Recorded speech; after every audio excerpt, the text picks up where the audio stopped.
Com anem? Avui parlarem d'un tema fascinant. Parlarem de la influència de la lluna i els astres als nostres cultius. Som-hi! A vosaltres us passa que quan hi ha lluna plena esteu més desperts a les nits? Potser fins i tot dormiu pitjor. Potser somieu més. O potser ni us immuteu perquè dius a mi no em fa res tot això, són tonteries. Bé, crec que la influència de la força gravitacional de la lluna sobre l'aigua és un fet que veiem en exemples tan clars com les marees. Si us pareu a pensar, nosaltres estem fets d'aigua. Com no ens ha d'afectar d'alguna manera aquesta força tan i tan gran?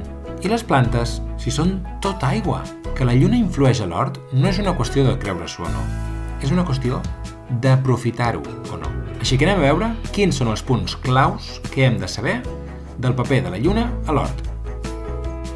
En el meu cas, jo segueixo el Ciclario, que per cert, els podeu seguir a Instagram.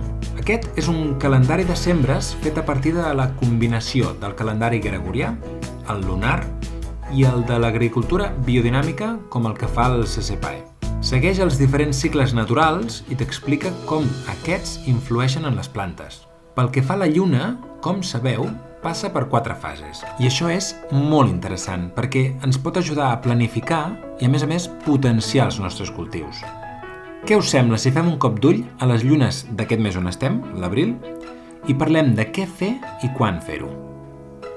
El passat dijous, dia 6 d'abril, teníem lluna plena. Quan hi ha lluna plena, la sàvia de les plantes es concentra més a la part aèria, és a dir, que és un moment ideal per collir tota mena de fruits, si és que ja en teniu, i fulla, molta fulla. Diguéssim que la lluna està en la seva fase estiuenca pel que fa a la influència sobre els nostres cultius. És quan reflecteix més llum del sol, és quan brilla més. A partir de llavors ja comença a decréixer, fins que el dia 13 diem que ja està en la seva fase de quart decreixent.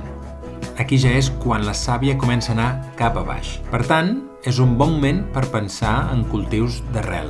De fet, el que fa és que l'arrel es desenvolupi més a l'haver-hi més sàvia. Per tant, no només cultius d'arrel, sinó qualsevol cultiu al qual vulguem que tingui unes arrels més fortes, a partir del dia 13 és un bon moment per plantar-lo a terra o per fer planter, ja m'enteneu.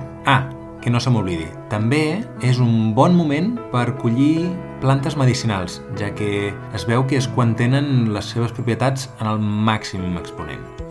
Després ja, el dia 20, arribem a la lluna nova, que és quan menys llum reflecteix del sol. Seria la fase d'hivern lunar. En aquest moment, la sàvia està concentrada a l'arrel. Per tant, és un bon moment per realitzar tot tipus de podes o també de control de plagues, si és que en tenim alguna, i tot plegat. A partir d'aquest dia, a poc, la sàvia anirà pujant cada cop més fins que el dia 27 entrarem a quart creixent i és llavors ja quan tot comença a pujar, la sàvia puja per la tija i tot fa com un impuls, agafa força i comença a créixer de debò.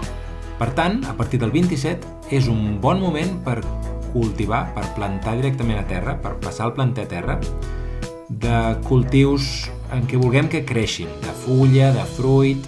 Diguéssim que la lluna entra en el seu moment primaverenc.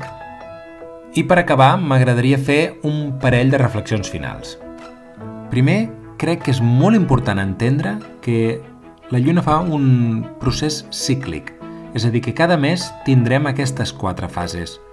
Cada mes tindrem moments per potenciar una cosa o una altra en els nostres cultius. Per això us convido a que planifiquem mirant a la lluna. I que, de fet, per fer això no ens cal un calendari lunar o un calendari de sembres d'aquests biodinàmics. No ens cal, només cal que mirem la lluna i pensem com més llum faci, com més plena estigui, les plantes, la sàvia, pujarà cap amunt, aniran a buscar aquesta llum. I com més fosca sigui la nit, com més nova estigui la lluna, les plantes miraran cap a baix, la sàvia anirà cap a les arrels. Llavors, tenint en compte això, pensem què és millor fer i què no. Ja per últim, us deixo aquí la imatge del que és realment el mes d'abril en el Ciclario que faig servir jo.